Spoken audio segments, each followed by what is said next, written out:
Good afternoon, everyone. Shavua Tov. I hope you're all well, that you continue to be well, and that in Mirz Hashem, we're going to turn the corner on this. This week's glorious Parsha is Shabbat Shirah, the Shabbos of song, because we read Parshat B'Shalach, Oz Yashir Moshe B'nai Yisrael, Dashira Azos LaHashem Lemor. Now,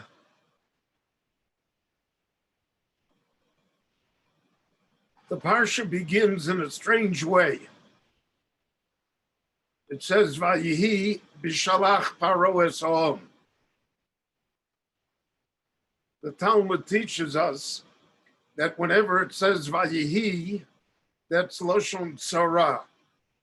That means there are troubles ahead. If we want to say something that it's going to be beneficial, it's going to be great, it's going to be peaceful, we say Vahaya. But if you say Vayihi, Vayihi is, so to speak, a warning word. It's a word to make us concentrate on the fact that there construction ahead, so to speak.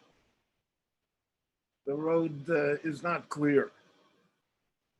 Why should the Torah begin Parshat Shira and the story of Oz Yashir with the Lashon of Vayihi, with a negative Lashon? It should say, V'hoyo b'shalach Paro es ha'om, and it was when Paro sent the people, so then, etc., then the story unfolds. So there are many comments to this. Some say because there's going to be the war with Amalek. Some say because the Jewish people will complain that Mora. Some say because of the fact that the Egyptians drowned, we don't like to see our enemies destroyed either. Say Yodai Tovim Bayom Vatem Omrim Shira. The Baruch Shalom said Kaviyochel to the Malachim. We're drowning hundreds of thousands of people or tens of thousands of people. Thousands of people, and you want to sing about it. But there's a deeper understanding here that I wanted to share with you this afternoon.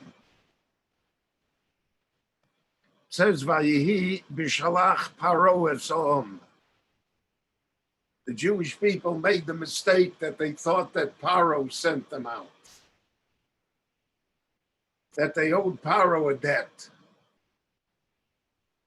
That Paro was the driving force here. And that was Vayihi. That is the negative part here.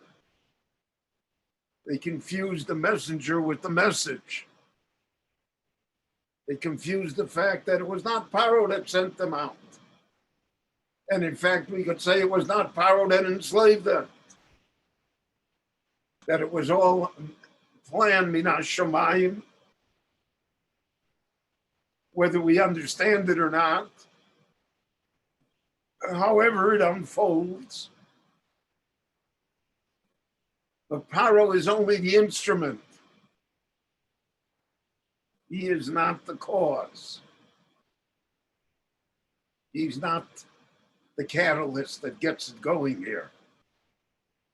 So therefore the Torah said, Vayihi, because it was B'shalach Paro es ha'om.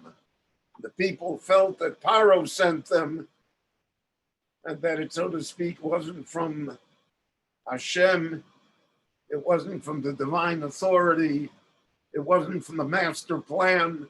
The Jewish people still are enslaved mentally. They don't see themselves yet as the Am HaNivchar, as the chosen people. They don't see themselves as Mamlechas Kohanim v'Goy Kadosh. And therefore they attribute all of these events to Paro.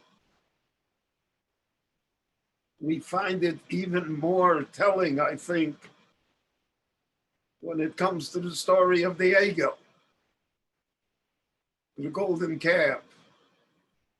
What was the cause there? Why did the Jewish people sin like that?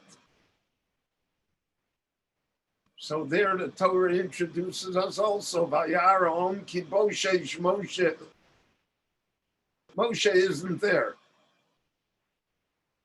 And they said to Aaron,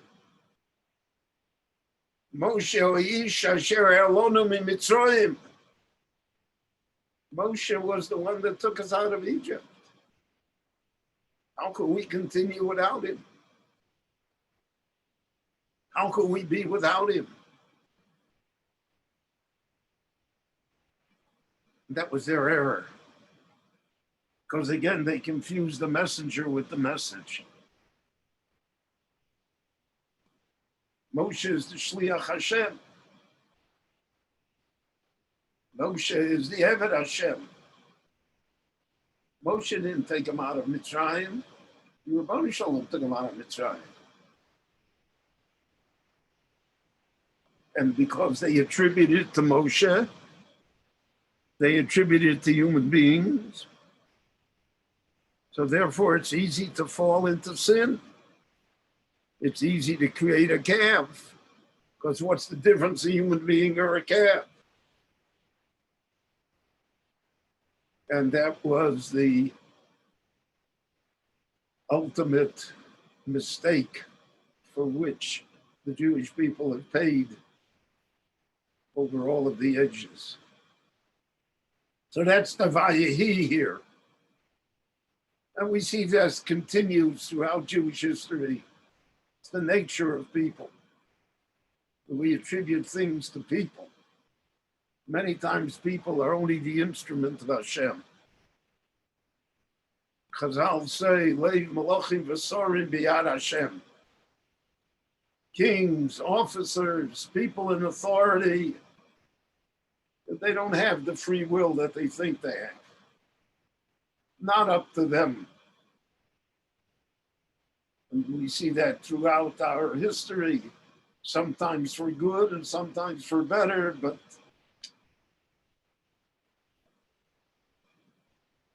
Rabbi Yeshayahu says, Nebuchadnezzar Shevet Api. It's not Nebuchadnezzar that destroyed the Beis HaMikdash. Shevet Api, he's the whip of my anger. The Rebbeinu Shalom did it. Shlomo HaMelech says that in Tehillim, Im Hashem lo yivne bayis shovam lo bonav bo. If you don't think that God is building the building, then all your work is for nothing. You just don't get it. You don't see the entire structure here. So the Rebbeinu Shalom Kaviyachal certainly has to use human beings. Everything happens through the action of human beings. But the ultimate result of these actions is that the Lord is operating through history and through events. And it is not that the human being himself is doing it. He's the instrument of God. He allows for human beings to take part in the decisions, to create the circumstances. But human beings are not the ultimate decisive. Now, when things go well for us, so then this is a cheerful Dvar Torah. But when they don't go well for us, so then it's a sobering one. We have to realize that the Lord is speaking to us.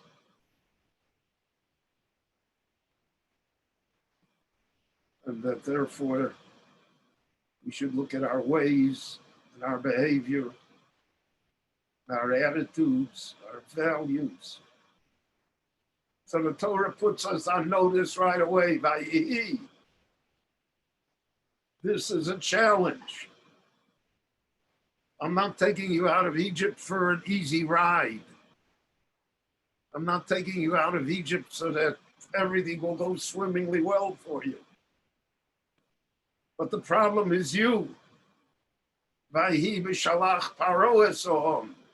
You think it's Paro. So I have one story to tell in conclusion here. Yosef Mendelovich has that story in his autobiography.